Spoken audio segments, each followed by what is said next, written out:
So Matt, how you doing? How's it going? Good to have you here. Yeah, thanks for having me. No, thanks for coming. You wrote quite the document. My brother's a researcher on the show. I'm going to give you a big compliment to start with. He said it's the best thing he's read about Bitcoin since the white paper. Yeah. Wow. Well, that's certainly a compliment. You should take it. Okay, give me the background.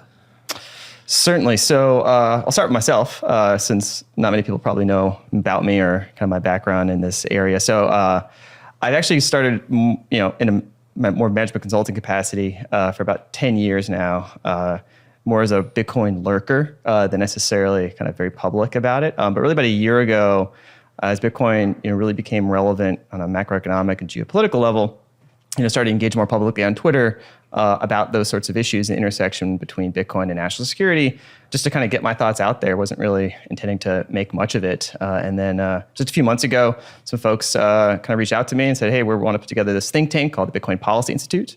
And we want to, represent your ideas as sort of what's this mean for national security.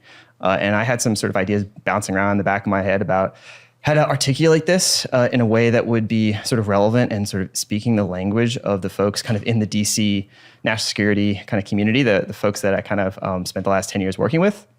And I felt like that sort of bridge needed to be built, how to articulate the value of Bitcoin and the benefits to America kind of through that lens. And so that's kind of what I sort of set out to do in the past sort of month or two, was really to put together this document, sort of, okay, if I was going to write something for my former bosses, right, the people that I kind of worked with for the past number of years, who are not naturally going to be inclined positively to Bitcoin, but probably don't know much about it. So how would I write something to help give them a primer on this, and also make a clear argument for how it actually is beneficial for national security? So that's kind of where I started. Really just kind of writing it sort of on my own time. And then when the news about the executive order kind of came, as it was going to come out, I was like, okay, I have to actually put some finishing touches to this thing and get it out there to help sort of shape the broader conversation. I'm certainly going to be brought up as the executive order kind of starts to roll out with all these different reports. So that's kind of that specific paper where that came from. My background is in kind of more the security preparedness world. So I did undergrad in physics and philosophy, didn't really know what I wanted to do with life, thought I was going to be an academic. Sort of took a hard turn away from the PhD track after I realized being an academic was not my cup of tea. Stalled for a year over in across the pond in your neighborhood. Did a master's at the London School of Economics, kind of bridging from my philosophy to more public policy background. Came back to the States, did 2 years at the National Science Foundation, supporting kind of a cluster of programs in economics, decision risk management sciences, science of organizations. I really saw from kind of a bird's eye view how the government makes these sort of funding decisions for research. And that was really useful and valuable for about 2 years. And I figured, okay, this is about run its course. And I ran into buddies who were kind of connected to this small startup in management consulting in DC. And I was like, I'll give that a try. It was like a 12-person company at the time. It was young and fun, and really got involved in some really interesting work, essentially trying to help the government answer the question, are we prepared for bad things?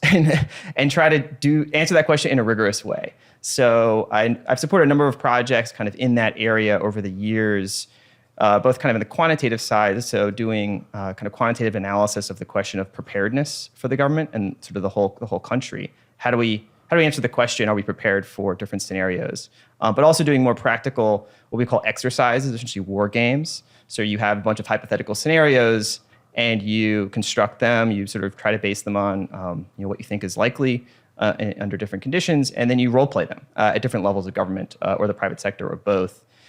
And you try to figure out like where your gaps are, how you should improve those. And so those are both like man-made threats, so standard things like terrorism and cyber attacks, biological attacks, but also just like, bad, normal natural disasters like hurricanes and tornadoes and pandemics. So I spent a number of years just sort of gradually getting more and more paranoid about all the bad things that could happen until I reached sort of just a level of zen. And that was really, really valuable experience, understanding just how the government works, different parts of the government, how they perceive the world. And then when I got, more interested in Bitcoin, that's where I felt like I could have sort of, value add, is starting to connect sort of an understanding of how the government thinks about things and how they're sort of naturally disposed to think about things more as a threat than necessarily as an opportunity. Just sort of the nature of our geopolitical position is we're, the top of the mountain, right? So we're more, I think, worried on net about, things that could threaten that position than necessarily opportunities to bolster and strengthen that position. And I think that comes through in sort of the natural kind of gut reaction to sort of anything that's new is sort of inherent suspicion. And it's sort of incumbent on folks, that think Bitcoin is valuable to sort of help them understand, that's really not a threat, actually, that it's actually, net good for the United States. As long as we recognize like what it is and, accurately, assess, how we can leverage it, not control it, but, take advantage of what it means for our country on the world stage. And is there a risk with seeing every possible threat that you become policy-wise super negative and paranoid? It leads to the things like the NSA and potentially ideas around foreign policy that seem super hostile and aggressive towards other nations, which are the kind of things that pointed criticism at the US over the not just recent years, but decades. Yeah, and I've been mostly focused on kind of the domestic side than necessarily sort of foreign policy per se. But I think that's also speaks to, one of the things that is a challenge with the government is it is massive. There are silos and sort of stovepipes everywhere. And the left hand doesn't always know what the right hand's doing. And sometimes the right hand's doing stuff that's counterproductive to what the left hand's trying to do. And so I think people think of the government as a sort of this monolith that has some sort of inherent malevolent attitude to things. And mostly it's just either ignorance or incompetence or people not knowing exactly what to say about a certain thing that's new because it's just not in their institutional framework. But yeah, I mean, there is that sort of, history of the US as a global power, right? That sort of you need to honestly reckon with the sort of the economic forces that we leverage to sustain that power, the various military activities we've engaged in to try to maintain that power, and what that means going forward. Because I think the conditions that led to America's success over the 20th century are not just going to, inevitably obtain into the future. We can't just sort of coast on, the things that sustain that power in the 20th century, and especially, recent events have, I think, cast some of those inherent constraints and weaknesses into sharp relief. So, yeah, I think that's something I think the policy community hasn't really been forced to reckon with. I think, when you're top of the mountain, you don't have to think too hard about your mistakes. You can sort of just print the money and paper over it, right? But when you don't have that capacity anymore, you actively have to like make good choices. Like when you have scarcity, when you have constraint, you're forced to actually recognize mistakes. And I think that's part of the lesson of Bitcoin is, mistakes have consequences, and that forces people to, have personal responsibility. I think that applies at the national level too. And how much of this modeling work involved modeling economic infrastructure, economic challenges, energy policy, markets, international markets, etc.? So, for example, we're seeing energy as a national security issue right now. Was that involved in this? So the government would like there to be some master all-seeing model of the world. And I think there's been some ambitious efforts in the past to try to construct some, machine learning, AI models that try to plug in all the data and figure out like where the flashing red lights are. And I think the lesson that I have is that one that has never been successful, and it's almost impossible to do something like that. And so what they've tried to do in the past is try to chunk things into buckets. And every agency does that in a different way, and this is part of the problem. But for example, like CISA, the Cybersecurity Infrastructure Security Agency, has a responsibility. It's a new agency, and their responsibility is sort of in the name. It's sort of cybersecurity and infrastructure security on the domestic side. So they're focused on, keeping the lights on, keeping, the water system functioning, keeping the internet working. And so they have 16 critical infrastructure sectors defined. And, they try to do sort of risk assessments of each of those 16 sectors. But when you actually try to dig into any one of them, like oil and gas or the internet, it's massively complex. I mean, these are things that are just impossible to even get like the basic understanding of, let alone to try to model, right? You're just trying to like how many critical nodes in the grid are there, and what's that critical node that could create a cascading failure point, and that's just one of the critical infrastructure sectors, and that's just domestic. And it's almost impossibly complex. So I think the idea that anyone has any, reasonable or rational approach to try to map how, say, a supply shock in a certain commodity is going to translate to domestic kind of economic or social instability. It's just, you just don't know. Like these things are just chaotic systems. Bad things can happen that maybe you never thought about, and that can quickly propagate and cause cascading consequences. And that's kind of one of my lessons is just don't try to predict. Don't try to think your mental model is going to map onto the world and anything that's going to be useful. It's more a matter of constructing a range of possible scenarios that you have some basis to decide between them. Like this is more or less likely than this. And then understand, well, why? Is this the likely scenario? What are the trends or forces that are going to make something like this happen versus this? I think that's the best you can do. And then the other, I think, lesson is sort of, also a lesson from Bitcoin is sort of trying to be anti-fragile, right? Like when you have this massively complex system of interdependencies where one failure point can cascade, like your approach shouldn't be trying to find all those possible weak points because you're never going to find it. It's just designing the system such that one failure doesn't propagate and take everything else down.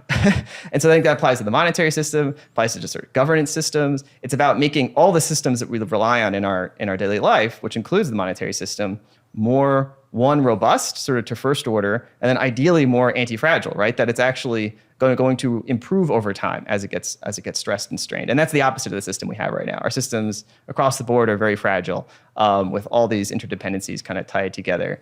And so that's kind of, I think one of the things that Bitcoin is trying to bring up is more of a conceptual level is, the systems we've designed are these sort of just-in-time supply chains. Everything is optimized for financial return. Everything is one bad, sort of unanticipated trigger away from total collapse. And you can do that for so long, and you can sort of pretend, you can fool yourself into thinking the system's stable when it's not stable.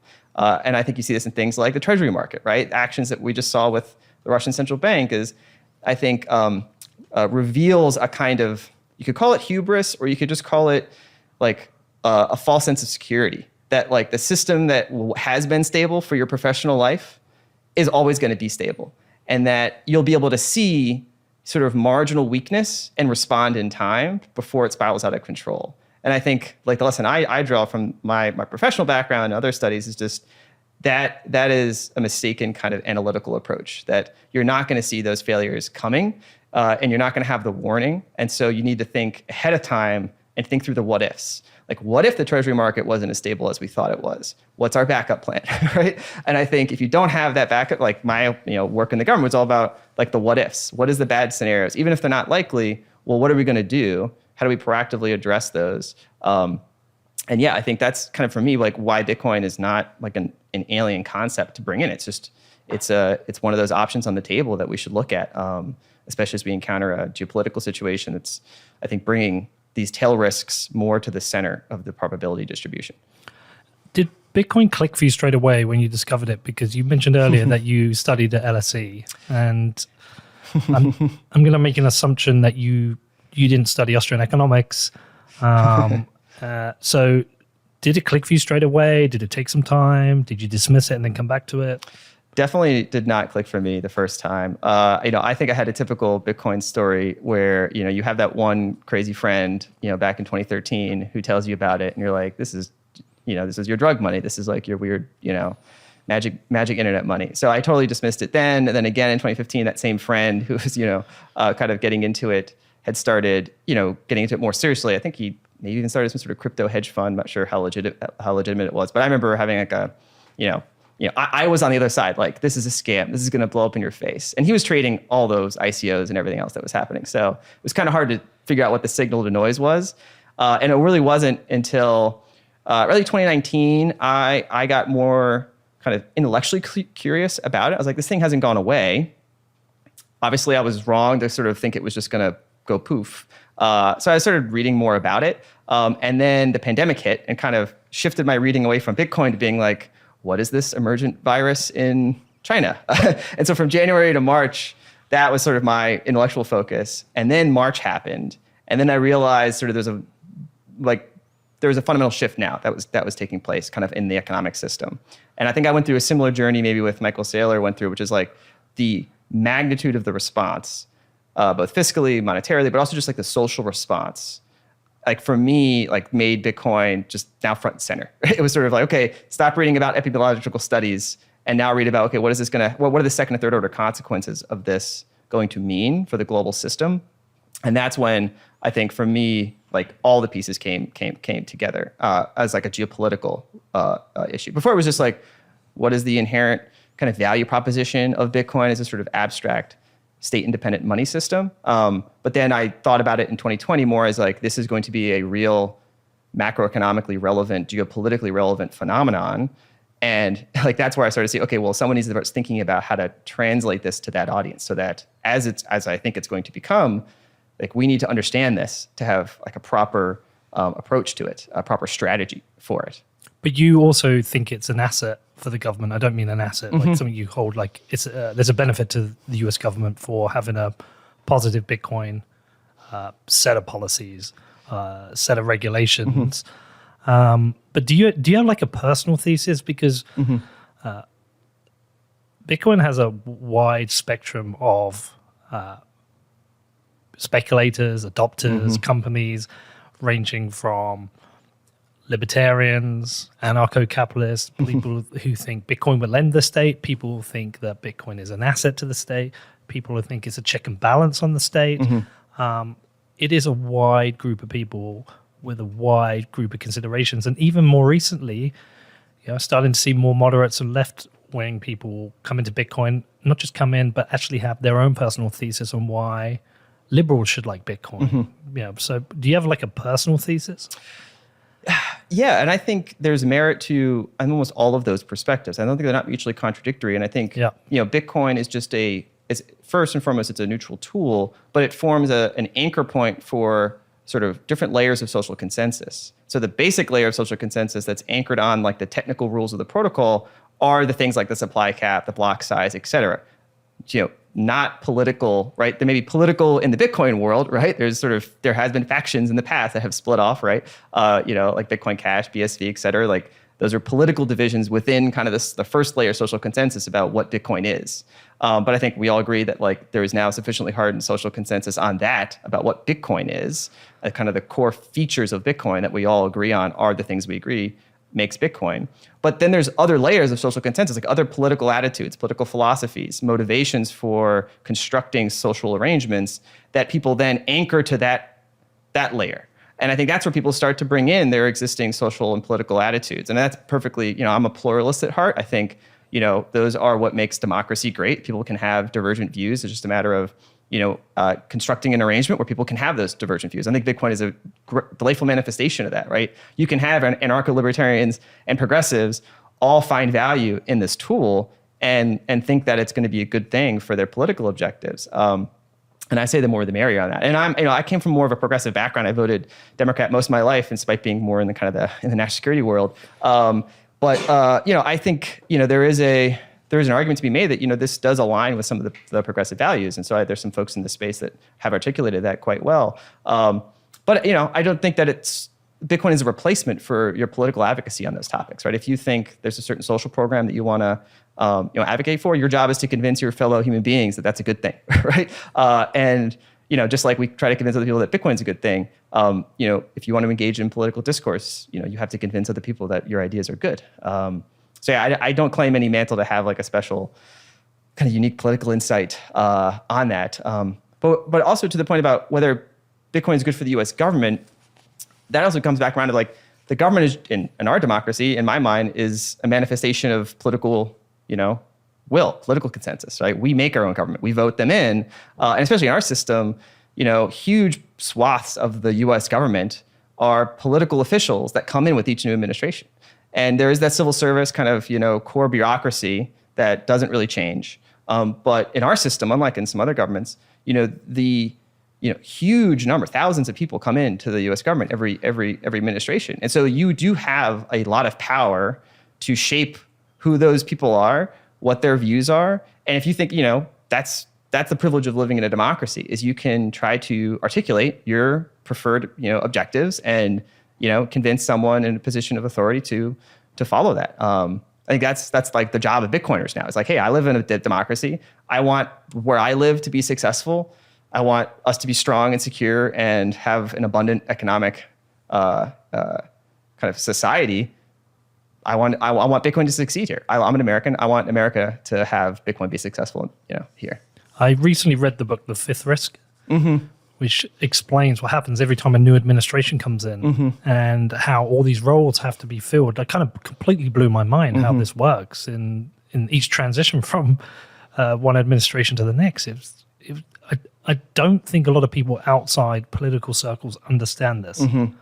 Yeah, and it can be a real risk, as I think happened during the Trump administration, where they were not prepared, I think, to actually win. And so usually part of the campaign process is this is the downside of the system, is there's sort of lots of patronage, lots of back scratching, lots of you support me and you'll get that deputy assistant secretary job that you've been angling for your entire life. And there is that kind of, cronyism, right? And it's sort of, how do you balance? Is that truly meritocratic? Are those people actually experts in that job? Or did they just sort of, kind of work the angles, right? And that happens in every system of government.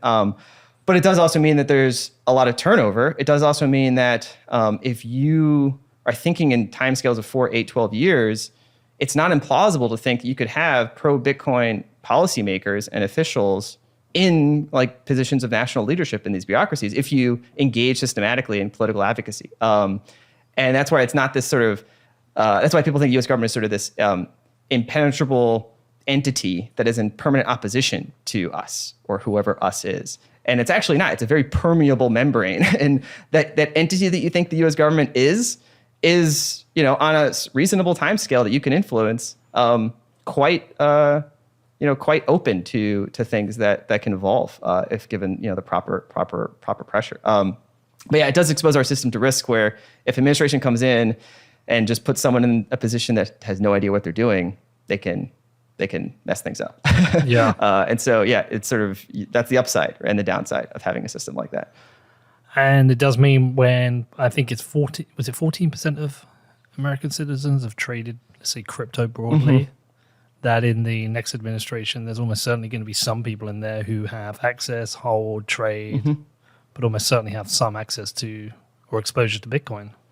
And I think that came out in the executive order. I think they, you can look in the weeds and, get into precise kind of technocratic analysis of what each particular report is going to mean. But I think for me, the biggest takeaway is that they're waking up to this thing is real. It's not going away.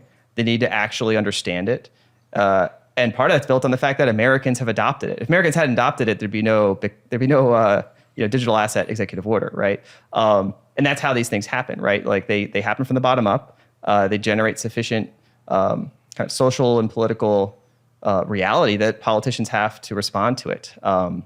And then, it's a matter of how you shape those policies in a way that makes, where you live, a conducive jurisdiction for you to engage in the activity that you prefer to engage in. And that's the whole part of politics. I mean, you can always exit, right? You kind of have two options. You have voice and exit.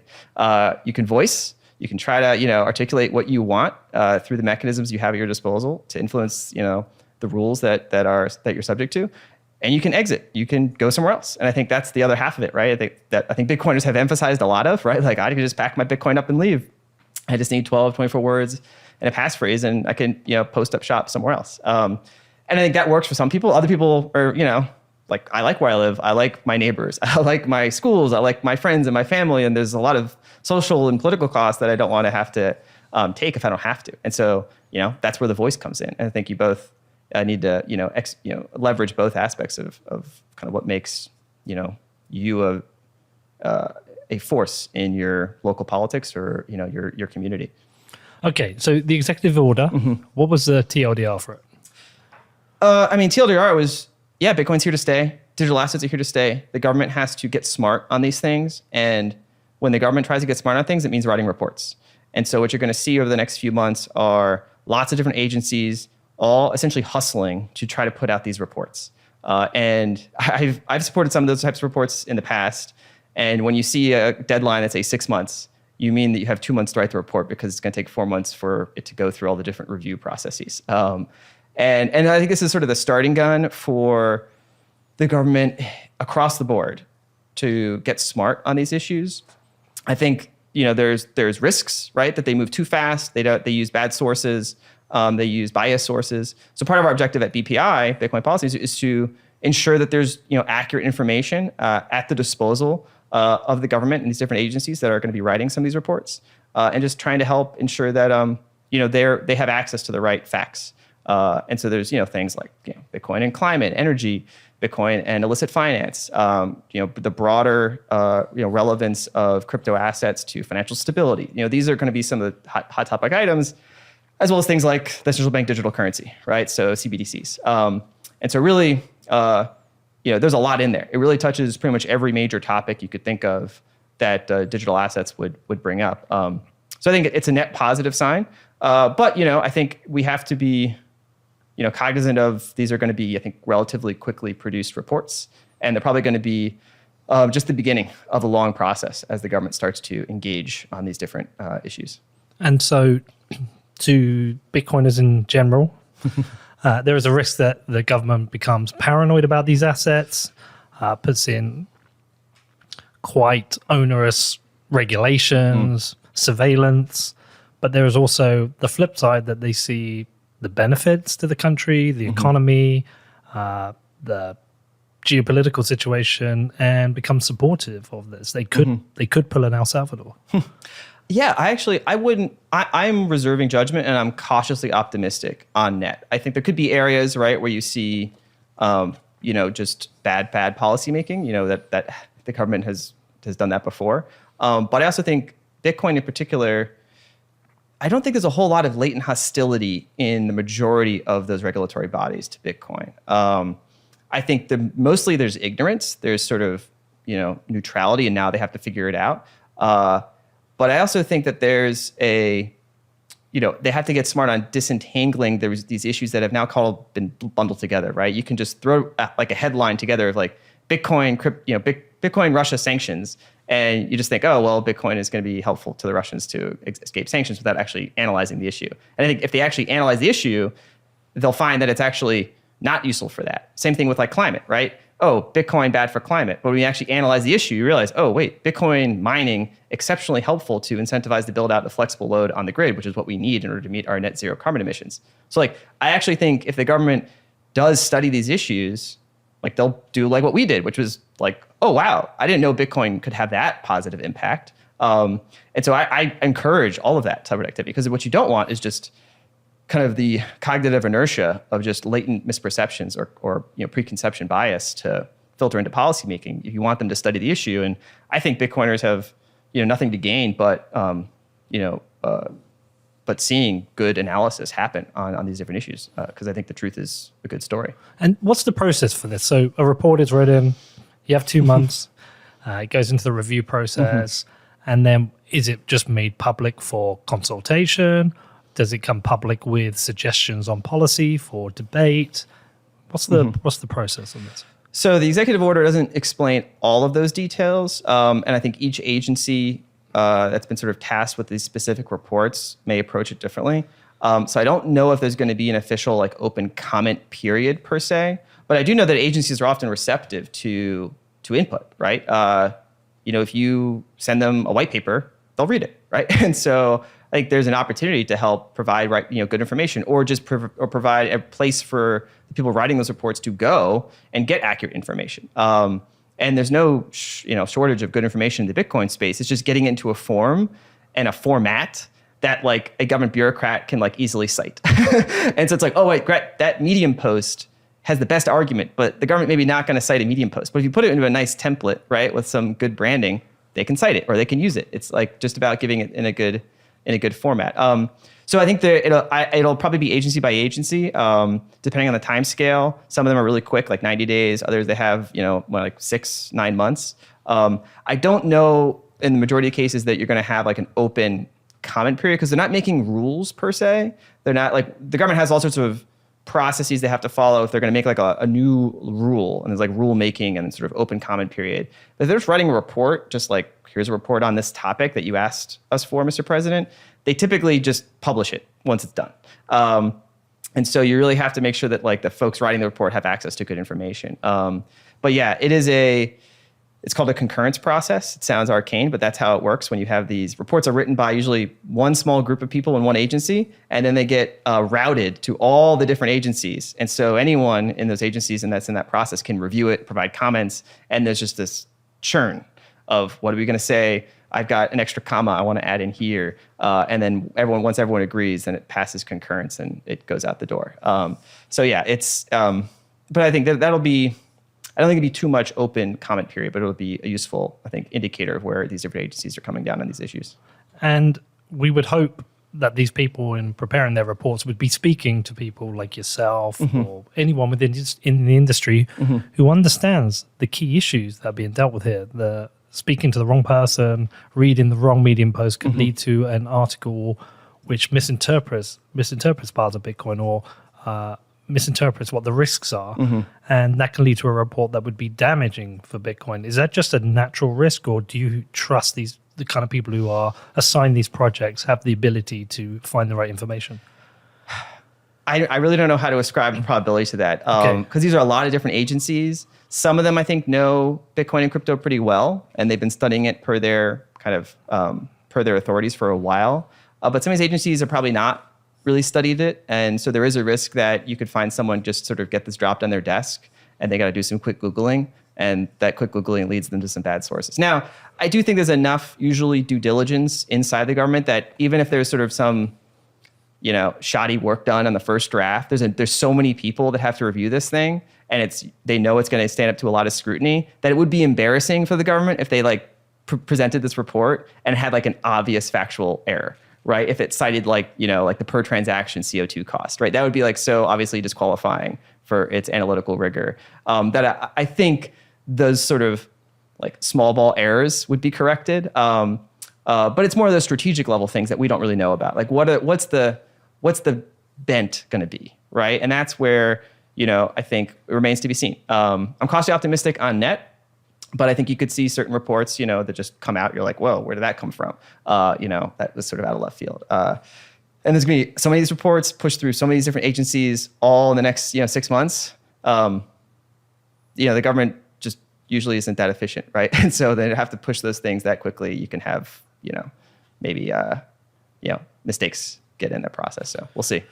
And so therefore your report, is this like a preemptive strike to lay down some ammo, some information that you hope the kind of people writing these reports would have access to or see? Can you ensure they reach these people? How does that work?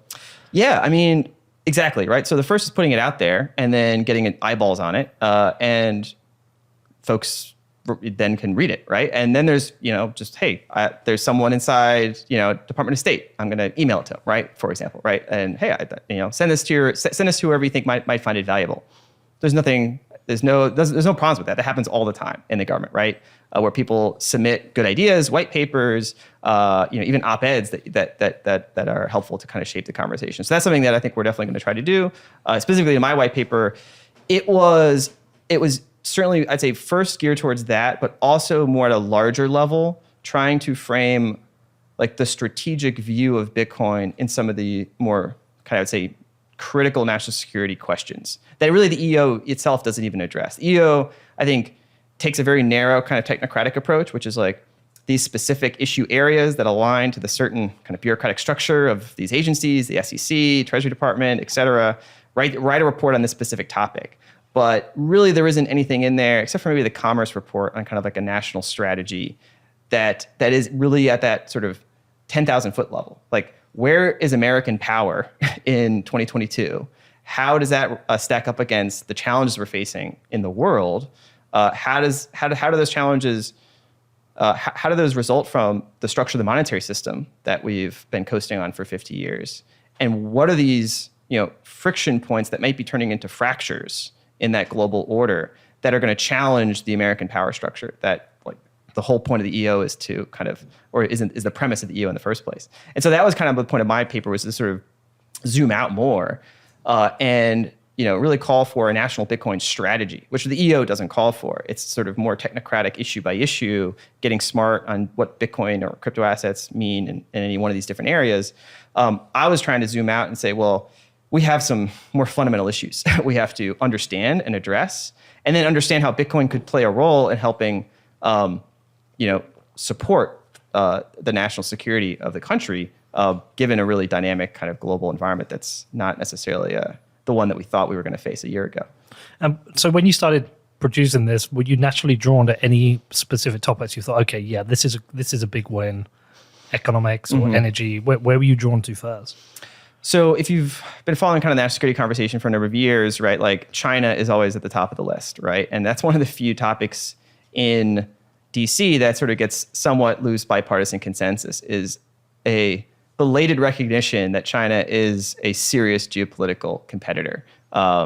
And we now have to engage across all the fronts and resources we have, sort of instruments of national power to counter China. So that was one element, is like thinking through and putting some analysis together of to what extent does Bitcoin support American policy objectives to counter China, right? And I think there's a clear story there. So that's one we can unpack. The other is just economic strength, right? Just we have to be strong economically. We have to have a strong economic system if we're going to sustain power for the next several decades.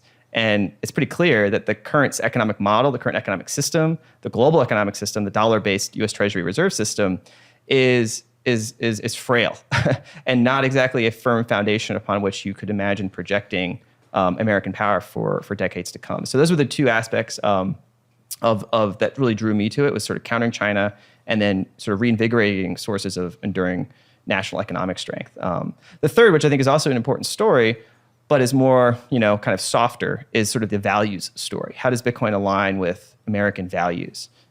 That we often haven't always met or lived up to, but that sort of are aligned with sort of the national ethos, the sort of political values that we have at least put forward as the things we stand for: private property rights, individual liberty, rule of law, freedom of expression. And so I think there's a compelling argument to be made that Bitcoin aligns with some of those three, key national security objectives to sort of, counter China and, improve enduring sources of national strength and promote our values around the world. And the US hasn't been particularly successful at exporting those values to other cultures over the past certainly 2 decades. It's the one I'm least interested in, but at the same time, I understand the alignment of those with Bitcoin. But I mean, even at private property rights, that's been exposed more recently as something that isn't entirely respected. But we can come back to that. Let's unpack the China thing. Yeah. What is the risk with China? What is the risk to the US? What do you think policy people are considering? Certainly. So this has been a trend in motion for a number of years, and it both has kind of an international kind of political dimension and a sort of an economic dimension.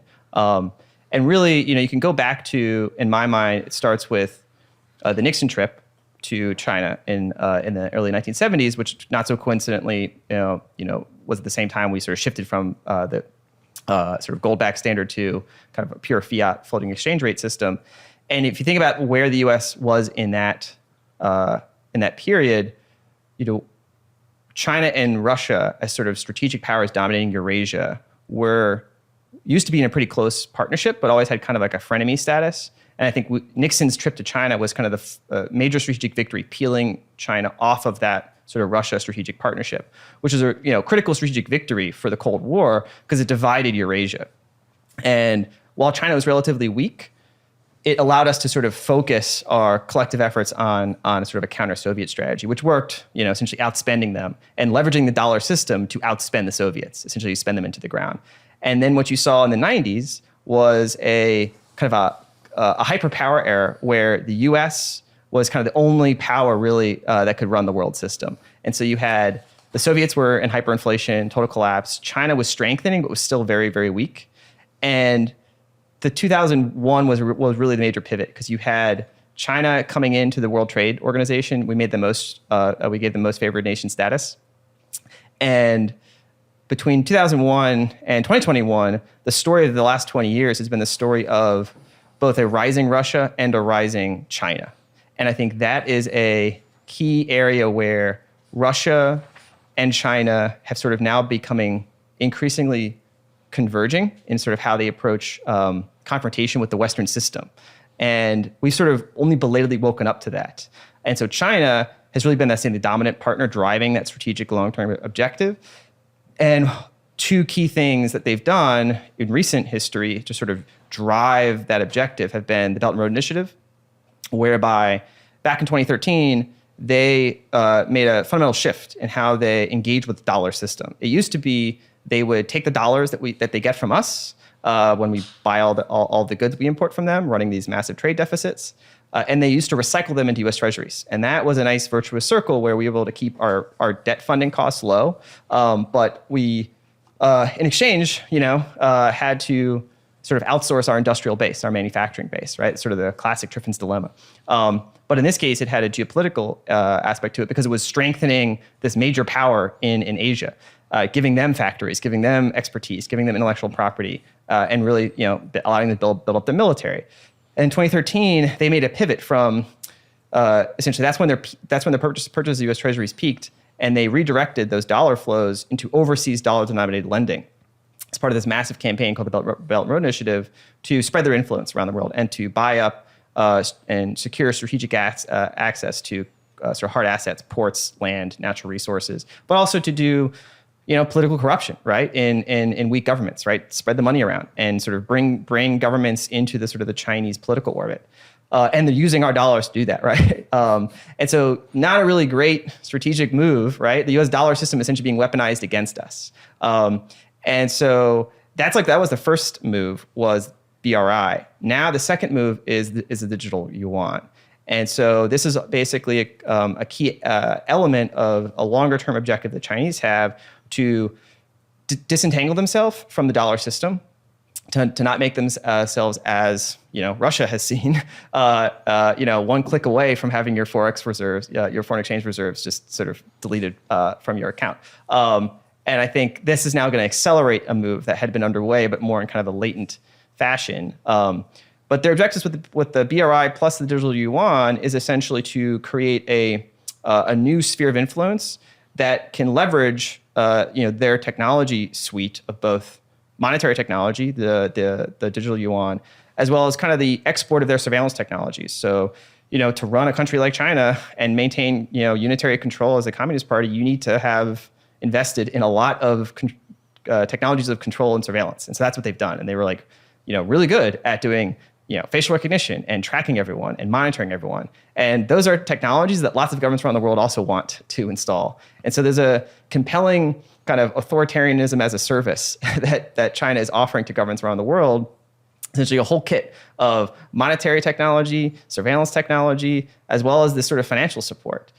You can sort of get it all in one package, and essentially that's what they're trying to essentially sell around the world. Which, if you're the United States,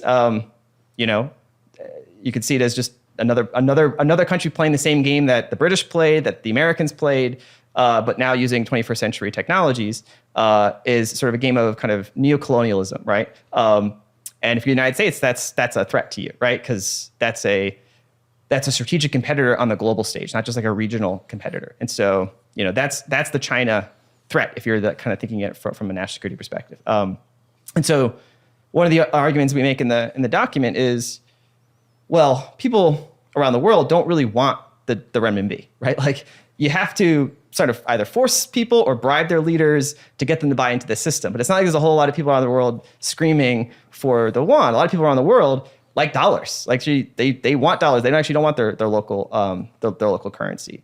But it's very difficult to get dollars in a lot of these countries. And this is where the strike and crypto dollars and crypto dollarization is a compelling kind of private sort of organic development, not an instrument of national state power. The U.S. government has not designed this as part of their objective to or strategy to counter China. It just happened organically that people find value in these dollar-based stablecoins, which have a symbiosis with Bitcoin. And so to a certain extent, dollar-based stablecoin proliferation in the emerging market is a tool for those countries to both disentangle themselves from this encroaching digital yuan system, but also to do it in a way that's not necessarily tied to an equivalent US system, right? It's not a US CBDC versus a Chinese CBDC. It's a third independent dollar asset that they can hold.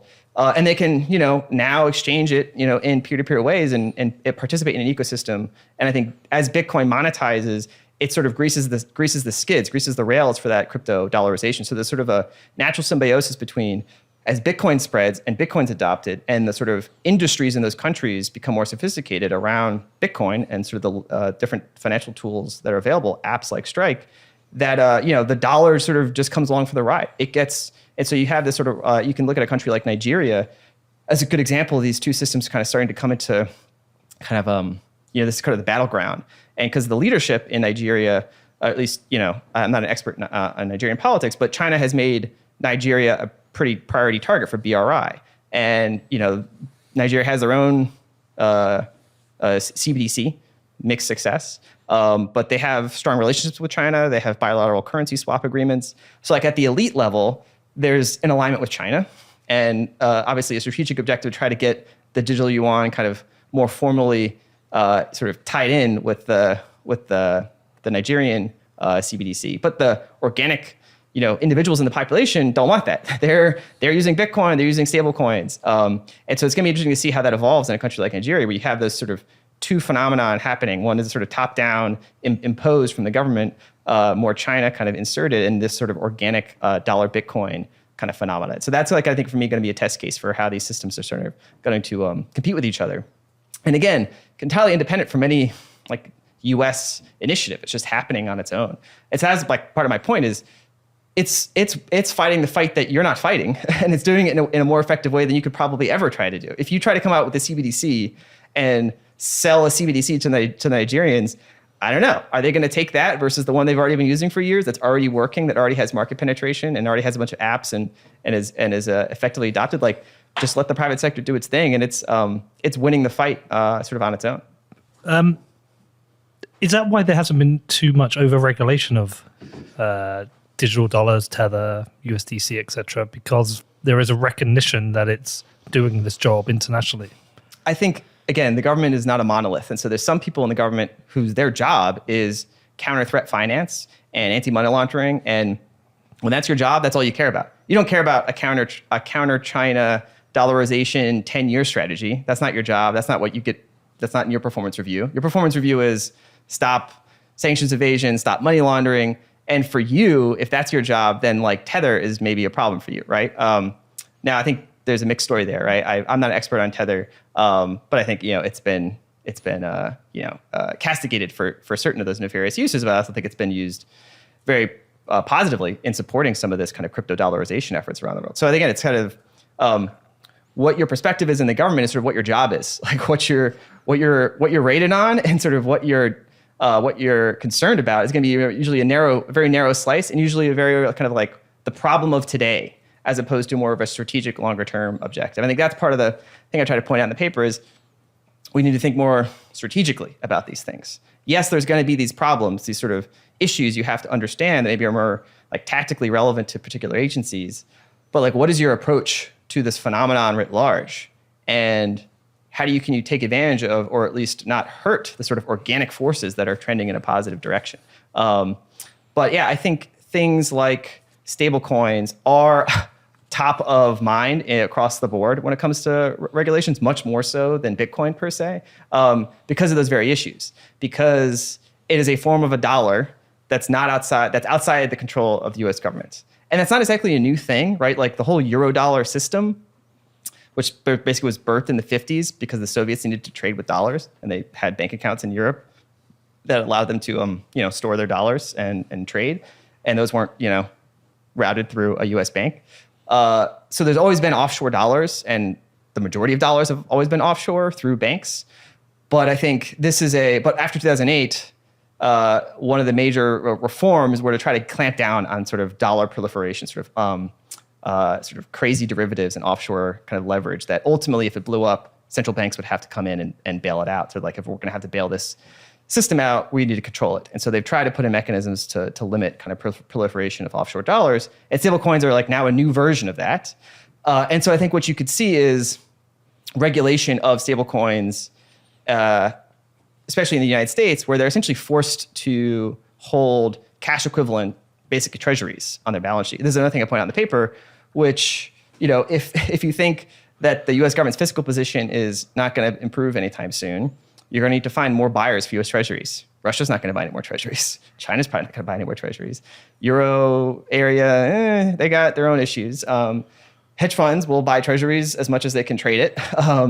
And so you've got a bunch of entities like pension funds and insurance companies that you can force to hold treasuries like banks because they essentially have to have a certain amount of quote unquote safe and liquid collateral. Well, hey, look, there's stablecoin that there's like another buyer. You can force them to buy treasuries. So as like another entity, you can sort of cram treasuries into. Stablecoins are great, right? So I think they're going to regulate stablecoins in some fashion. And I don't have a crystal ball to see how much that's going to compete with or become intertwined with some CBDC.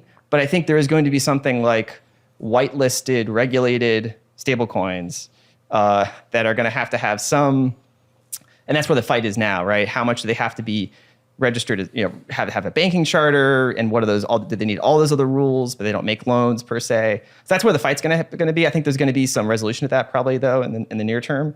And then if you're thinking a few years ahead, you're going to see proliferation of dollar-based stablecoins around the world, and that's actually going to be good for the U.S. to the extent that now you have a new demand source for our treasuries. And so if you think about it, it's actually as Bitcoin monetizes, as Bitcoin gets bigger, the demand for dollar-based stablecoins will also get bigger. People want to trade. Just the overall market is going to get larger, which means as Bitcoin gets bigger, there's more demand because of the regulation for U.S. treasuries. And so there's a synergy then you could imagine them engineering through the stablecoin regulation between, okay, Bitcoin's allowed to succeed and grow, but we're going to put in these mechanisms that essentially hitch the treasury market to its growth to a certain extent.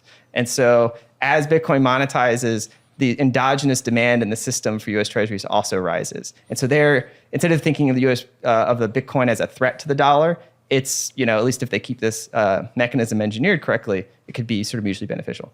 So what was your response to the China threat within your report? Because one of the things we were discussing recently, myself and Danny, was that I don't know if you've seen Balaji's comments regarding ascending and descending nations. We need to stop thinking of first and second and third world. There's ascending and descending nations. And there's certainly an argument that China's an ascending nation and perhaps the US is a descending nation. And one of the reasons that China is perhaps winning at the moment because it has so much control, because it is so authoritarian.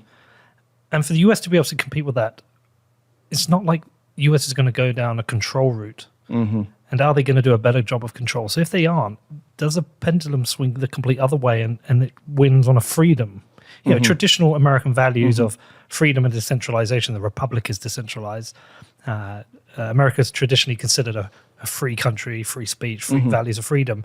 Is that how it wins? Is that the counter effect to almost not push maximum freedom, but as much freedom as possible and try and sell that around the world, which comes with free currency, with a currency that is free, that comes without surveillance linked to it? I think that I sort of also think in timescales, because I think it's important to separate what we can plausibly expect to happen in the next 12, 18, 24 months versus what's going to happen more in like a longer term. And I think that hypothesis is plausible over the longer term. Just the forces of decentralization, not just in Bitcoin, but just in technology, sort of just general social attitude that I think is now kind of irreversible, is going to lead to, in America and some other countries, like that general political force. But I think it's going to take time to get there. And I do worry that in the short term, especially if you have periods of acute crisis, up to and including war, governments don't relax controls in wartime, right? They tighten controls in wartime. It's just the nature of when you're fighting a sort of strategic competition or even existential competition, all bets are off. And central powers need to consolidate power in order to try to fight that competition. So that's kind of what I worry about in the near term, is you can imagine scenarios where we get into an acute crisis, geopolitical confrontation, not just with Russia, but potentially other states like China. And in those scenarios, the central government, the United States, is not going to, they're going to be acutely aware of anything that could sort of disrupt the order. And that's where I worry about. And that's part of my objective, is to sort of diffuse that sort of latent impulse to sort of cramp down on something because you're sort of in a crisis environment, right? And sort of, okay, think about it strategically ahead of time, come up with smart policies before a crisis situation, so you don't make like ill-considered rash moves, in a crisis environment. And so that's kind of, but again, you never know, right, how that's going to evolve.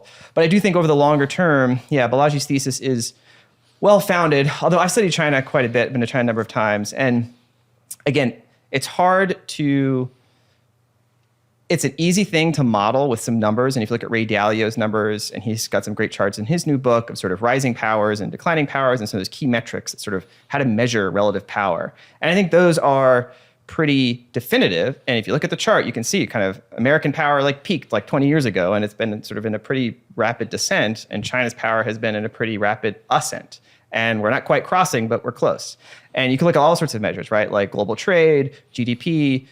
Across a number of dimensions, China is rising to become a peer competitor in the US global system. And the global system has not evolved to accommodate that yet. And the question is, what accommodations will be forced? What accommodations will be made? And I think that's where the US is trying to figure out, right? How do we balance? Because we don't want to get into a war. I don't think anyone wants to get into a war, but it's like, okay, how do you, but history teaches us, right? When rising powers confront status quo powers, usually ends, well, badly, right? The sort of classic Thucydides trap. And so how do we avoid that, I think, is the key strategic geopolitical question. I also think what this crisis is telling us with Russia is, if you look at the world system, what's very different now, as I mentioned, like Russia and China really rising in tandem over the past 20 years and forming kind of a Eurasian power bloc that now has a no-limit strategic partnership. You do have like realpolitik, right? You can look at sort of the moral judgment aside, just look at like hard power, right? Russia is essentially has control over the marginal cost of a barrel of oil and food, essentially. China has marginal control over the cost of goods production and labor, and the U.S. has control over the marginal production of dollar and credit. And when those sort of three legs of the stool of the global economic system were kind of in frenemy mode, then the system worked. Global trade, globalization, dollarization, all kind of worked. And now we're sort of seeing those core elements of the power system not just become like disaligned, but like rupture radically. Yeah. And that's where like the events of the past 2 weeks have sort of a strategic, like we can't go backwards. Kind of this is now a disjunctive rupture in the global system, and we're still trying to figure out what the consequences of those are going to be. And it's not going to be just an easy resolution to the way things were. And it's like a fundamental shift in how the global system is going to have to reorder itself.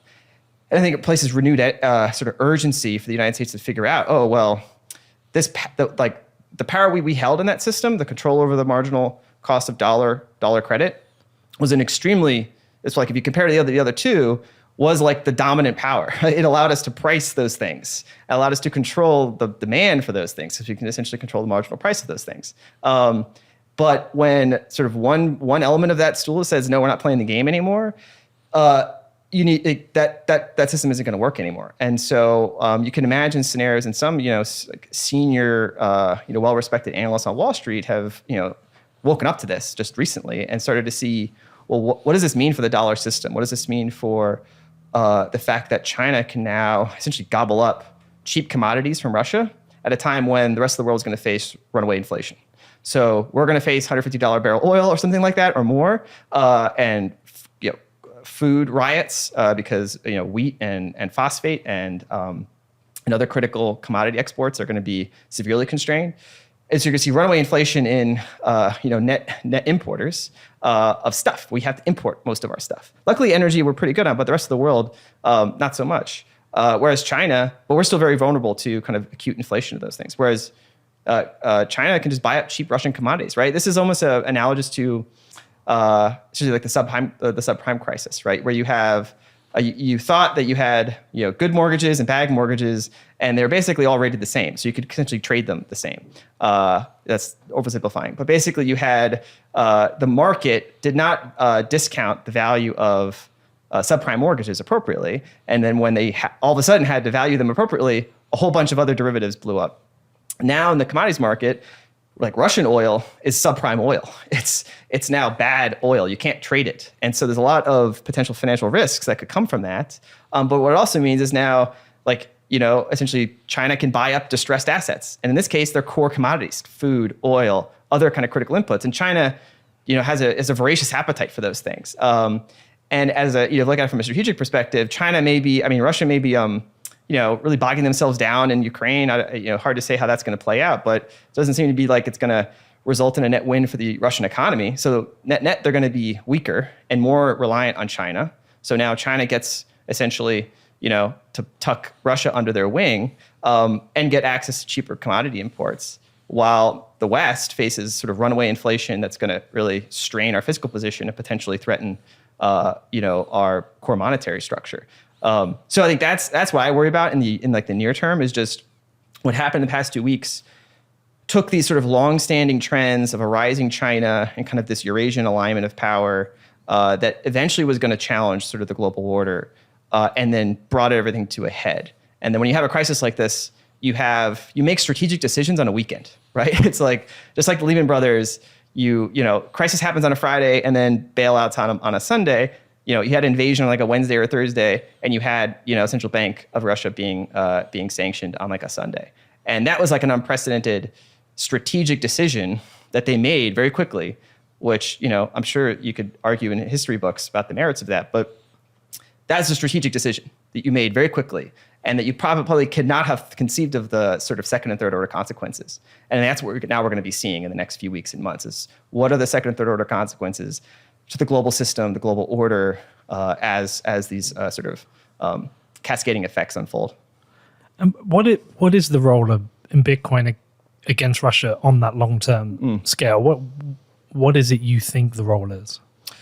So for me, on a long term, I hesitate to make long-term predictions, because I think, especially in the situation we're in right now, there's so many scenarios. Like, the aperture of possibility has opened up much wider than I thought like 3 months ago.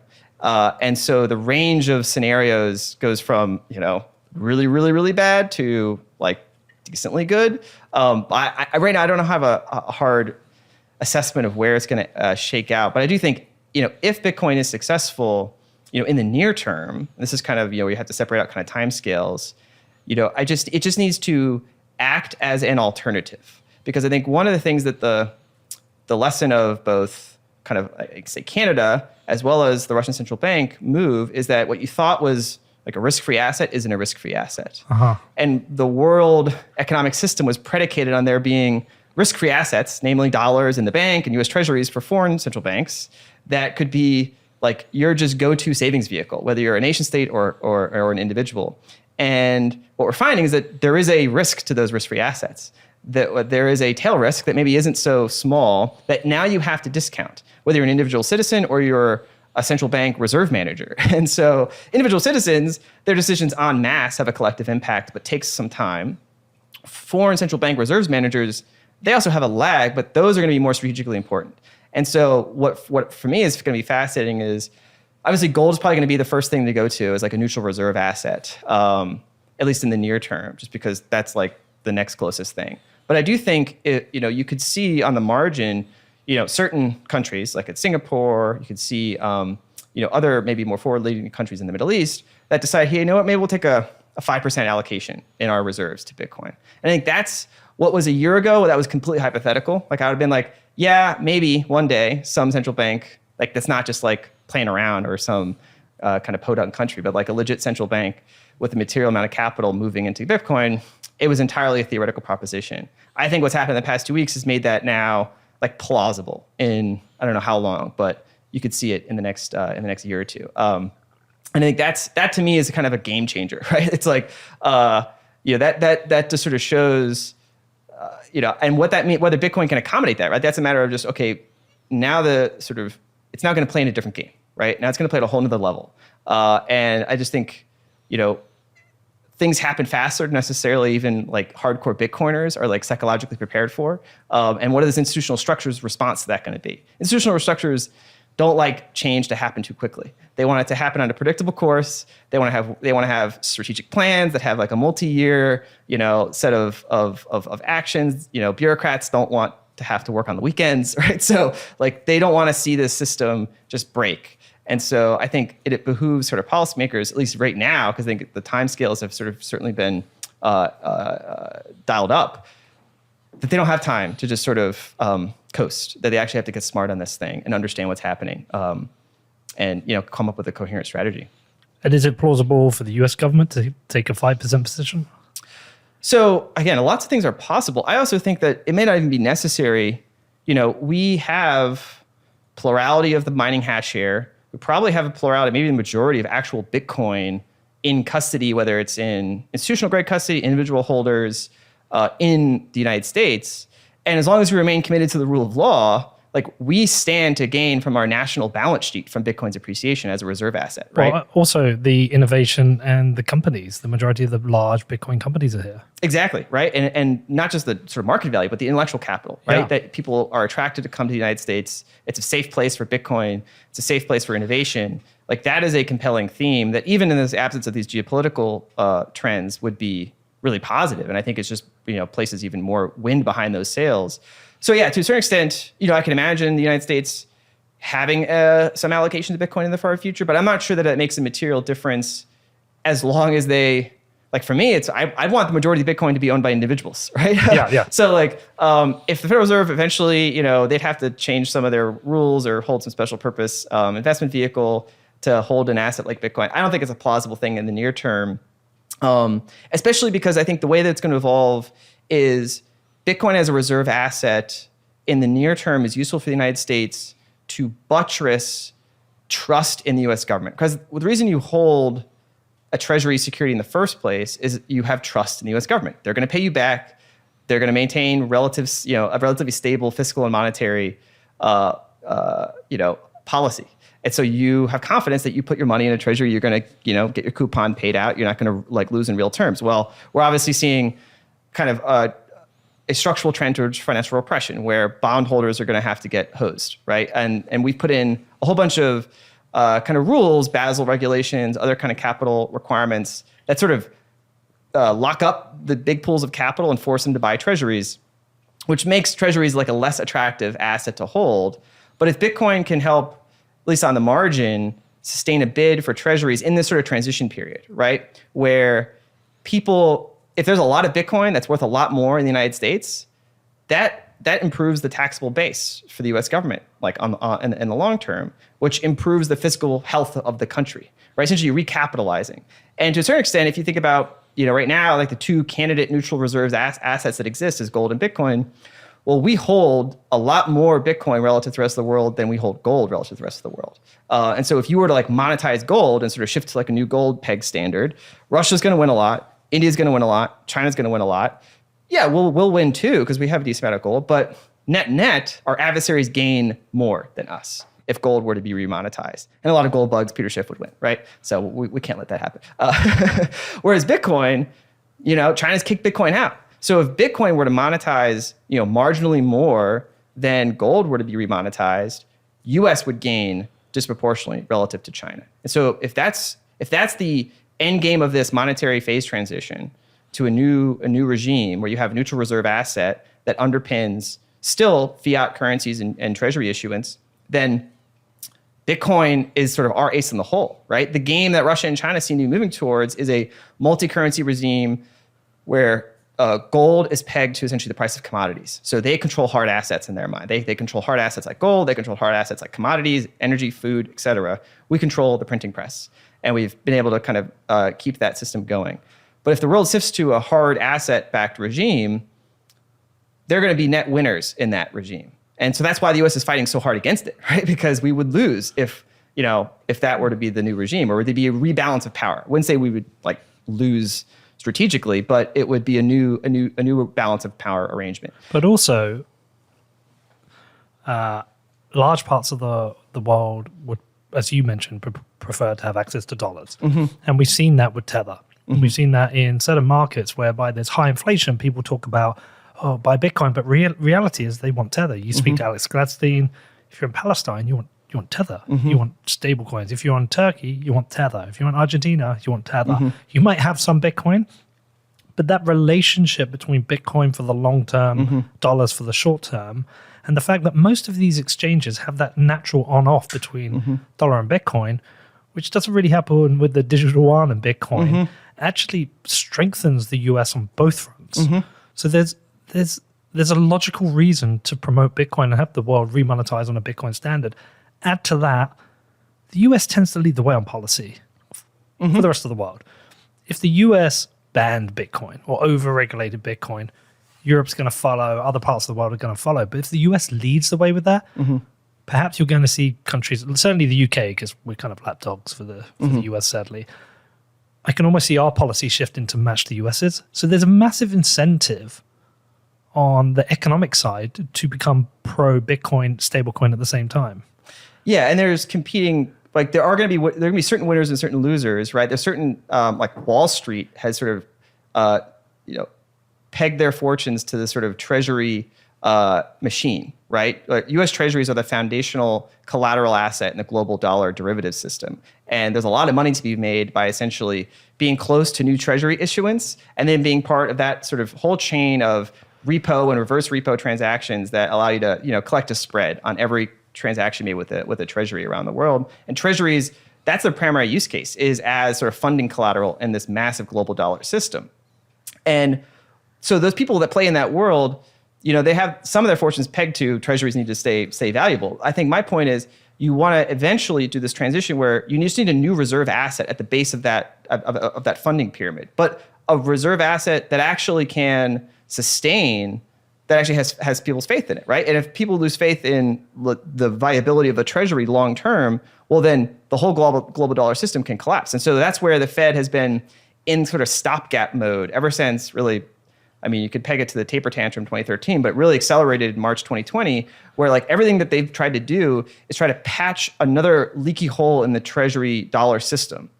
And all these obscure kind of technocratic language that they put in, things like the RRP reverse repo program, the standing repo facility, SRF, FIMA, the foreign and international monetary authority, central clearing, which is going to be the next thing that they come up with, are all these desperate attempts to try to keep a lid or keep the treasury market well managed, which tells me that there's they recognize it's weak, right? Like you wouldn't need to do all of these emergency facilities if you had confidence in the reserve asset. And I think that was like, for me, like a longer term trend.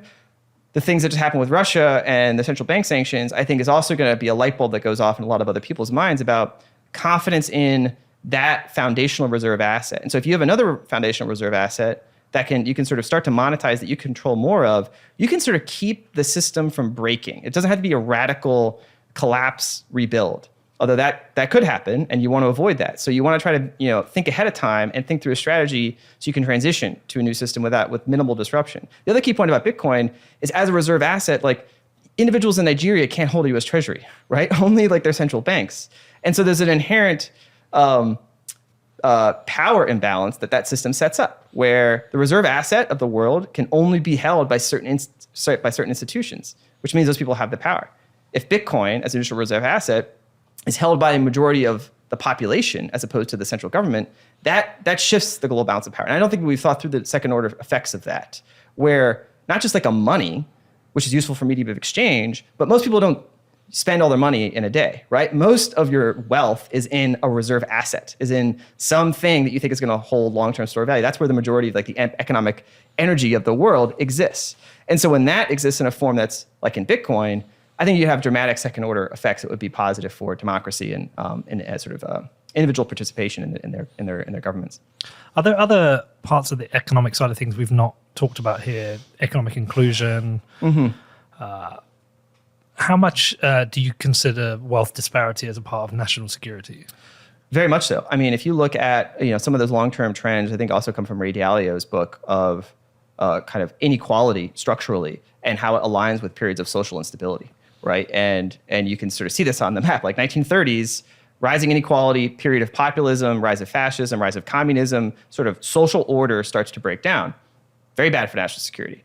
And I think, it's not too much of a stretch to look at what we've been over the past few decades in the United States and other countries around the world, where as rising inequality has sort of split the partisan divide even more sort of violently, you've seen these sort of pernicious social effects, which start to have impacts on your national security, right? If you don't have your house in order, how are you supposed to protect power, right? If you can't run an effective election, or there's questions about an election, how are you going to spread democracy around the world, right? So I think those do have sort of critical impacts on your ability to maintain sort of effective power around the world. And so if you don't have stable society, if you don't have a reasonably fair distribution of wealth, you're going to have social instability, and that weakens you as a country. And with Bitcoin, you obviously see an opportunity for changing wealth disparity or reducing wealth disparity. Not guaranteed. It's hard, right? So the topic of wealth inequality and income inequality are kind of different things. I think net, the people that are going to gain from Bitcoin, at least in my hope, and I think this is sort of relatively borne out, are, they were not hedge fund billionaires, right? A few of them got into it, but most institutional Wall Street were not the early Bitcoin adopters. It was, cyberpunks, people kind of on the fringes of society. So you have a rebalancing of wealth from, legacy elite to maybe a new elite. And I think net, you see over time, because Bitcoin's finite issuance, if you want to, pay with Bitcoin, you have to give it up, which means there's inherent redistribution of Bitcoin in a Bitcoin economy from people that have Bitcoin, people that don't have Bitcoin. You got to sell a good service to get new Bitcoin, but that leads to a distribution of Bitcoin. Now, overall, long term, you would, questions of inequality are not just questions of what the monetary system are. Like that's a critical input to it, but it's also what's the prevailing political jurisdiction. What's that system, right? If it's a heavily kind of redistributive system, then you could see less wealth inequality. If it's not a redistributive system, you could see more wealth inequality. So I don't think Bitcoin itself answers the question or strictly determines a certain distribution of wealth. It changes kind of the structural pattern of how Bitcoin would get distributed in an economy. But ultimately, wealth inequality comes down to politics. It comes down to whether there's a sufficient legal regime that people buy into that they participate in that involves transfer of wealth. And to a certain extent, Bitcoin does enable exit, as we said, more than the existing system does. So you could see some more of a reordering around different political systems where people say, hey, yeah, I'm more communally oriented, so I'm going to participate in this system over here that is going to involve more distribution of wealth, or not, or I'm going to associate with a different system that has that's more, like, say, libertarian oriented. So I don't think Bitcoin itself will determine which of those succeeds, but I think it opens up the possibility for more of those types of say social experiments to take place, and people to say associate with different political orders that they find in align with their values. Okay. Let's talk about energy security. Yep. And the role of Bitcoin within the grid, within stability of the grid. Talk to me about that part, because this is a growing area of interest. Obviously, we've had Troy Cross on the show. We've had him again with Nick Carter. I spoke to Margot Paez. Yes. And this is an interesting conversation because there are people who don't want to buy into this because they're anti-ESG, they think it's propaganda, whatever. But at the same time, it's a fascinating thesis that Troy and Andrew have come up with that other people are taking a lot of interest in. And obviously it's covered within your document. You mentioned it at the start of the show. Yeah, it's one of those things that was fascinating to me. Like, I had no idea about this, really 6 or 9 months ago. And it really was sort of revelatory to me to think about how Bitcoin could have a transformative effect on the energy system.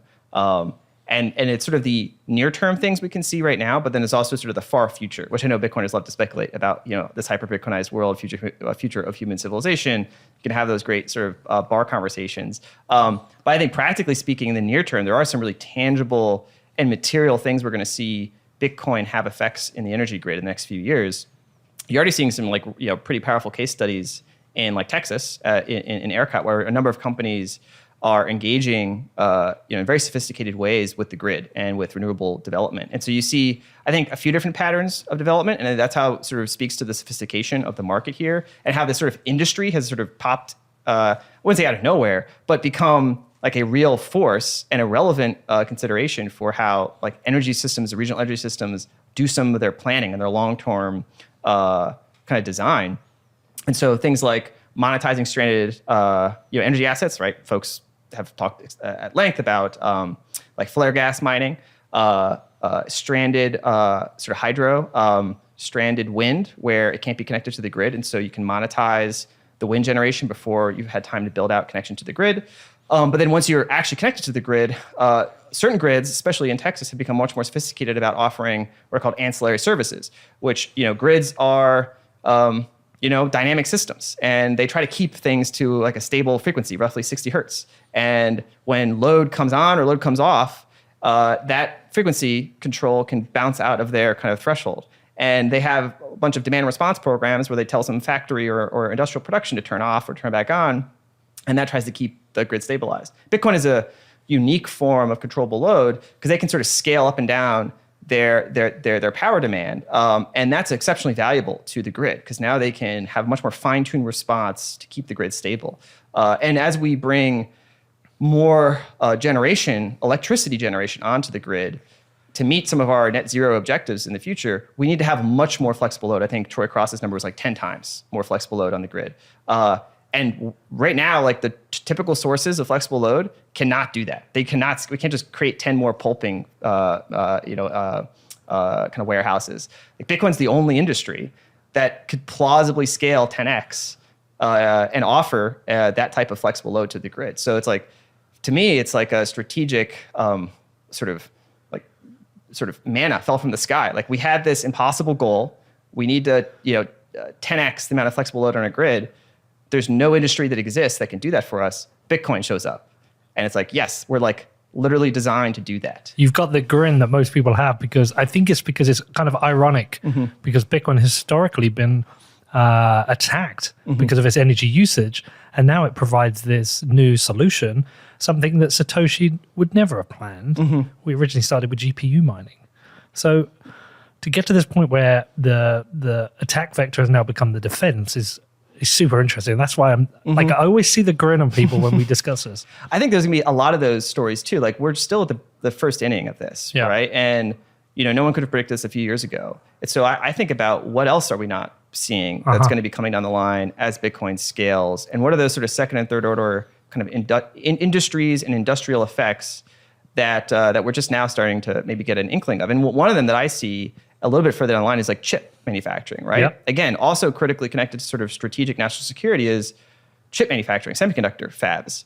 Right now, the world relies pretty much on TSMC in Taiwan, which itself relies on like ALMS that's a Dutch company, for like some of the most advanced technology on the planet. Like the most advanced technology human beings have is semiconductor manufacturing pretty much. And the world was relying on this one factory, which makes something like Taiwan much more strategically important than it otherwise would be, right? If there was no chip, if TSMC was in South Korea or was in the United States, there would still be like the need to sort of have the one country, two systems thing. And I would be worried eventually about, a Taiwan takeover, but it wouldn't have as much of like a critical national security impact to our supply chains. Most of our, high technology gadgets require these semiconductors. Well, we've seen the issue with logistics around semiconductors during the pandemic. We've seen the issues with, in a range of things, cars unable to get their chips ready because most cars now are essentially computers. I tried to buy my dad a car and there was a delay. Like a lot of this shit's happening. And I think you're seeing a deglobalization trend underway. I also worry it's going to be somewhat disorderly in the next few years because, conflicts force people to a form of autarky that maybe they didn't have time to prepare their domestic economies for. And so you see a lot of distortions in the markets where you don't have time to say reshore production. And like a semiconductor manufacturing takes several years, if not many, many years. Like we cannot just pick up TSMC and relocate it to Arizona. We're trying to create some of those factories, the sort of fabrication facilities in Arizona. They're multi-year projects, and even then, they usually rely on critical inputs and skills, right? Like you can put the machinery there, but you need highly trained engineers. You need some of the world's most in-demand PhD scientists who are going to be bid for by China, right? And China's been offering TSMC engineers like NFL level salaries. And so one of the things I'm worried about is that, we can rebuild these chips here, these chip fabrication facilities here, but like those engineers in Taiwan, would they rather work, just in the mainland? Would they speak their language, same culture, same food for a ton of money, or relocate to Arizona? I don't know. It's going to be a tough sell. So I worry that we don't have, like long term, we need to think through more about not just like the hard energy production, the hard sort of facilities production, but like the STEM production, where we need to create engineers. We need to create like scientists. Like critically, human civilization is essentially downstream of technology, which is downstream of physics. And so if we're not investing in science research and physicists and scientists, we're going to lose in the long game, no matter how much money you throw at building a chip fab. So in my mind, like this is like where you start thinking about the second and third order effects of Bitcoin is like, Well, Bitcoiners, just like say the Defense Department, has an extreme incentive of removing that single point of failure or suppressing costs. So that means vertically integrating your chip design, your chip production.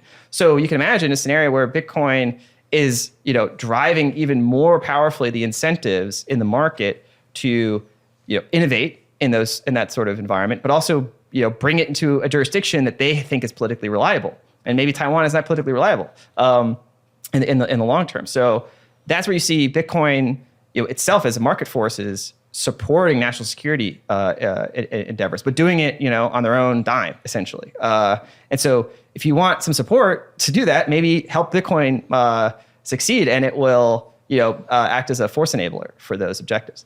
These changes to industry, talking about mining, stabilizing the grid, the chips, and talking about the fact there's going to be multiple other industries that are going to be supported or stabilized with Bitcoin.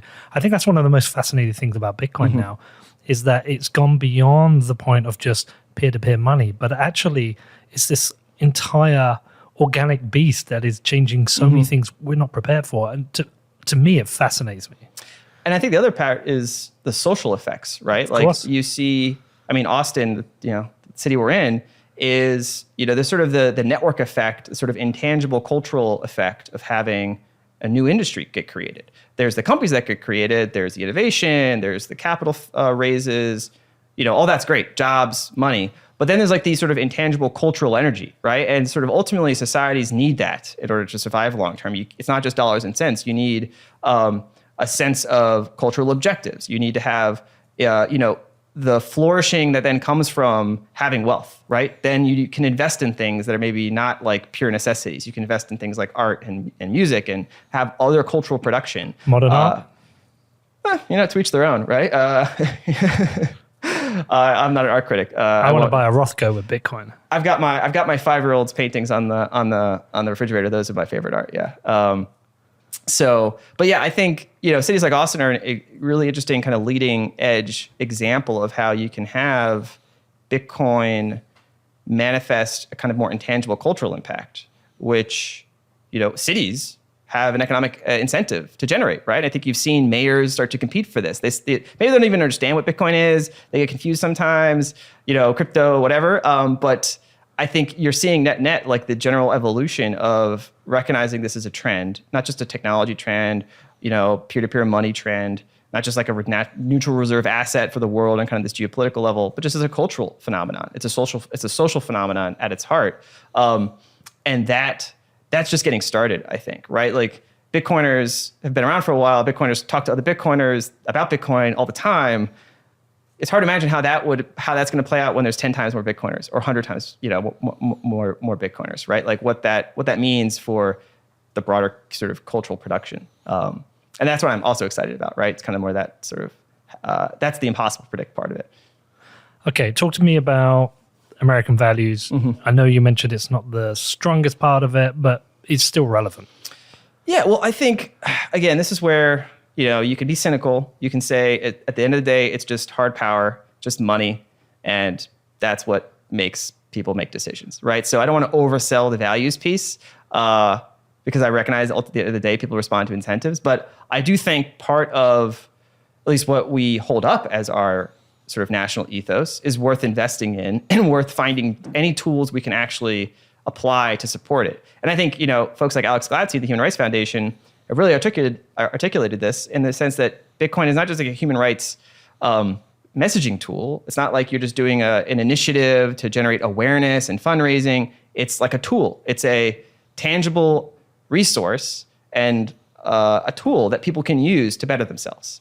And so that, I think, when we say Bitcoin is freedom money, there's one layer that's just kind of just part of the like abstract kind of, I can hold it, I can transact with it. It enables that sort of idea of freedom. But for me, it's like tangible freedom. Like, do you actually have the tools, the technology, and the wherewithal to have autonomy, to actually, live your life the way you want to live your life?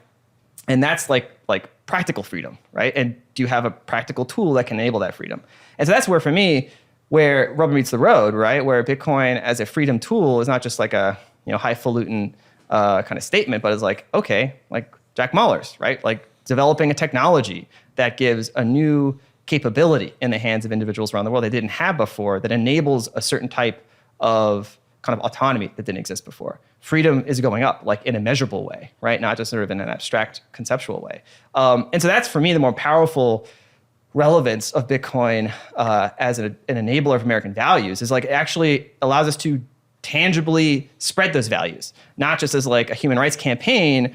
We flew in some VIPs and we had a big dinner and we talked about, human rights and, we went home. It's like, oh no, there's actually a leave behind. There's a tool that people now have that they didn't have before. And the US government has spent a lot of money over the years trying to develop tools like that. And a lot of them have been not very effective, or we sort of throw money at the problem and it's not very useful. Lots of stories about kind of just sort of wasted aid money. Well, here's a tool that's sort of being organically adopted. And when people adopt something, they mean it's valuable to them, right? And when they use it in their day-to-day life, it's much more impactful than it's just sort of being airdropped and then forgotten about. So I think that's, to me, the more powerful story of Bitcoin alignment with American values is, we can tell the narrative. It's in alignment with kind of the core ethos, but the more powerful aspect of it's actually useful. And that's, I think, like the key takeaway. Well, you're essentially exporting freedom to the world.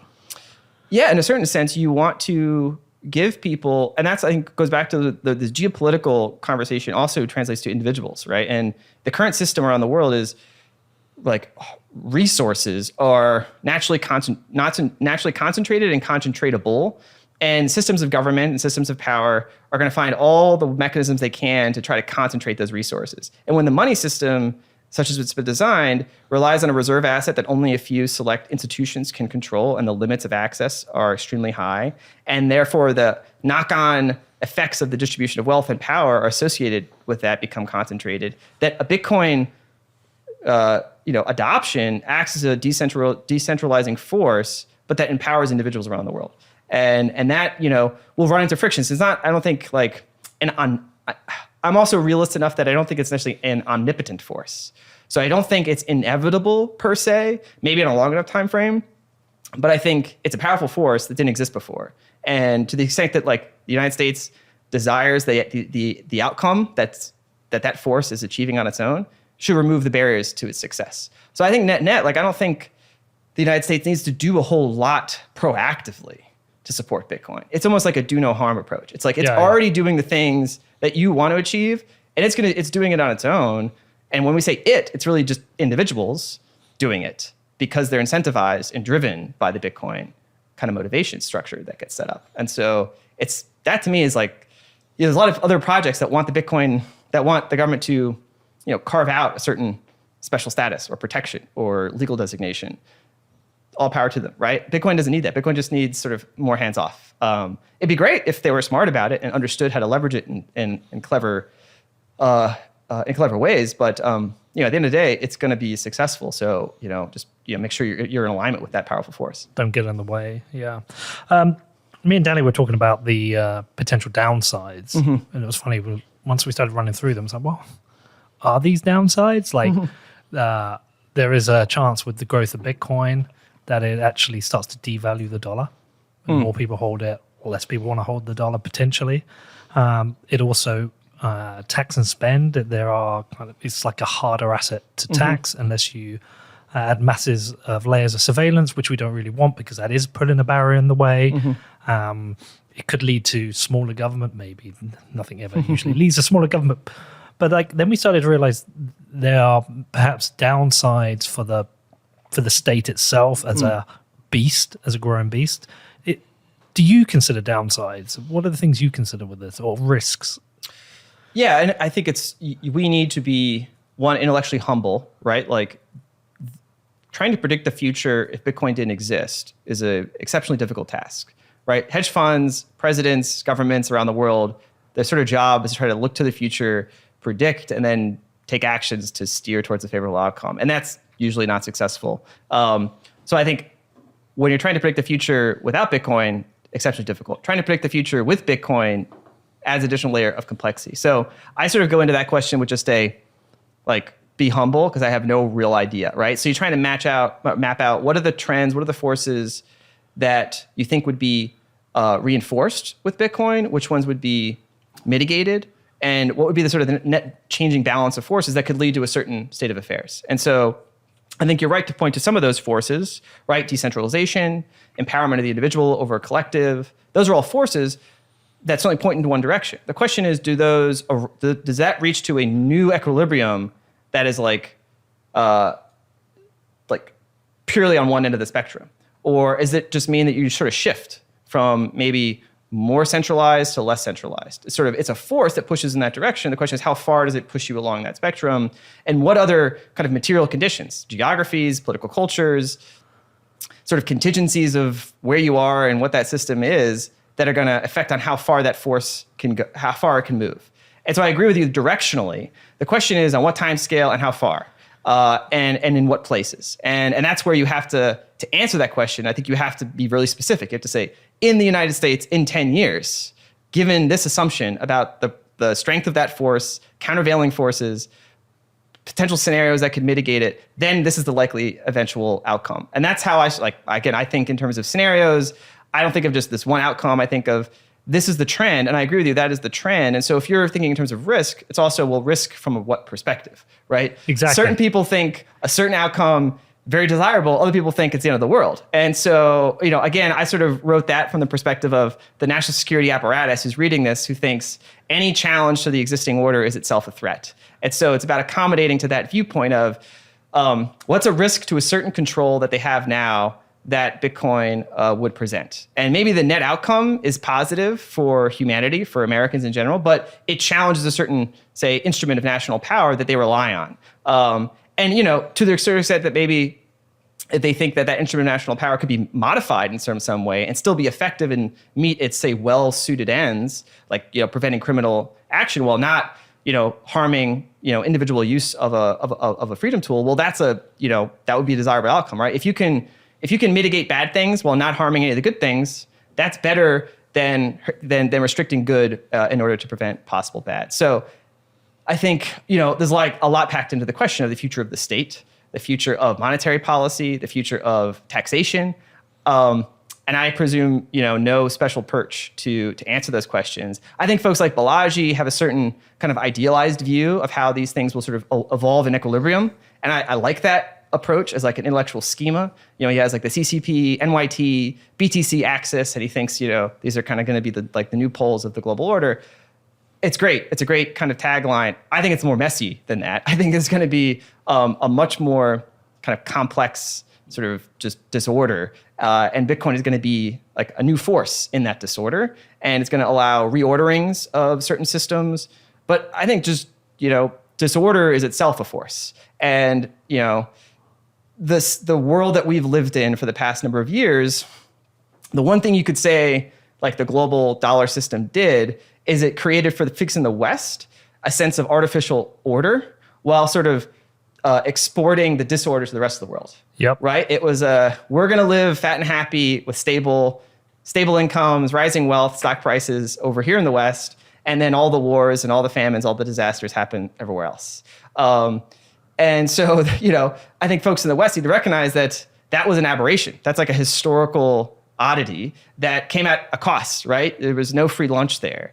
And so if we're moving to a new system, there's no guarantee that sort of well-ordered bubble that most Westerners lived in is going to be, is not going to go through some periods of challenge or some reversion to the mean. And I think that's just something we need to reckon with, right? Like, if you lived a nice, comfortable existence in the West, and you're thinking we're going to go through this massive disruptive monetary transition where it's fair game to anyone around the world, it's going to get messy, right? It's so I think there could be a new reordering, a new structure that gets formed. But like any phase transition, I did physics. It's like you don't just jump from one nicely ordered state to another nicely ordered state. You go through a period of disorder before, as things move around and shift into new structures, and then start to form some more stable structures that can accrete into a larger structure. But that takes time. And if you're living through that process, it certainly doesn't feel pleasant. And so I just think people need to be prepared for that. Intellectually, like to just jump to this far future. Hyper-Bitcoinization, utopia, everything's great. Yes, like I want to reason about that too. I think it's valuable to reason about that too. But there's going to be a process. There's going to be a lot of potential paths to get there that are potentially going to be very messy. And I think it's incumbent on us right now to try to present and try to get existing authorities and power structures to plan for that disruption in a way that minimizes the amount of disorder, and then manage through it in a way that makes it not as messy. The other thing, in the near term, right? So this is the other thing I would come back to. We talked a lot about sort of abstract stuff. I think this year is going to be a very pivotal year in sort of, even global history. And I just think people need to be extra acute to what's going on, and especially as Bitcoiners, a lot can happen. It's like the butterfly effect, right? Or even a little difference can make a large difference if it comes at the right moment in time. And I think we're at that moment in time where when systems like this go through a shock, again, strategic decisions get made over a weekend that can have effects for decades. And I think, we're all in a position, even folks that maybe not think they are, to become politically active and engage with their local officials and say Bitcoin's valuable, and I think that collectively can on the margin steer, at least for us, at least where I live in America, a positive direction. And I think this year is going to be, I think, a critical year for that. So I think the time to kind of get engaged and think about what's happening is now, and really understand kind of the state of play and just sort of be prepared for uncertainty. Well, thank you for coming in. Absolute pleasure. Really enjoyed listening to this. Congratulations on the work. I think you're going to be in high demand over the next weeks, coming months. A lot of people hopefully will hear this and reach out to you and keep your DMs open. If people want to follow you, they want to read this report, where should they go? Yeah, so on Twitter, just at Matthew_Pines. So please, hit me up, DM, tweet. But also at the Bitcoin Policy Institute, so btcpolicy.org. New think tank we just got started a few months ago, really, and we're starting to put out some more content. We really want to engage with this executive order and start to present some interesting analysis on some of those topics, for broad use and just to shape the public conversation. So take a look at that website. We've got some of the fact sheets and reports we put out just in the past few weeks. And you can sign up for our. I don't think we have an email yet, but also if you want to engage with it, please reach out. It's just like an open thing. We're not. We're starting this, so if you have good ideas or you think you can contribute, you've got some good ideas, or you have some interesting, white papers that maybe you've written or you've thought about you could write. This now's the time, right? Now's the time to have that idea that you've been bouncing around back in your head that you haven't decided to put down on paper. Well, do it, right? Write it down, get it out there. It doesn't take a whole. That's what I did, right? It was just I had no thought that I'd be doing this podcast 3 months ago, right? And until I decided to write this white paper. So and you can now have a material impact on the conversation. And so I think that's also the beauty of Bitcoin, right? Anyone can do that. So big shout out to Troy and David Zell. They both said, was it Zell first who said, it was, you have to talk to Matthew Pines prior to your article coming out. He said, I've got to talk to you. So big shout out to them. And we're always looking for new people to come on the show. There's a lot of Bitcoin podcasts now. Tend to be recycling the same guests, having the same conversations. We want to elevate new voices, new ideas, which is why it's great to get Troy on. It was great to get Margot, great to get yourself, great to get David on, and hopefully we'll have Andrew Bailey at some point. And we're going to keep doing this and keep pushing it. But look, congratulations on what is a comprehensive document. As I said, my brother thinks it's the best thing since the Bitcoin white paper. So. Congratulations. Keep crushing it. If we can ever do anything for you, just reach out to us. You know the whole team now. And thanks, man. Thanks for having me. It was great.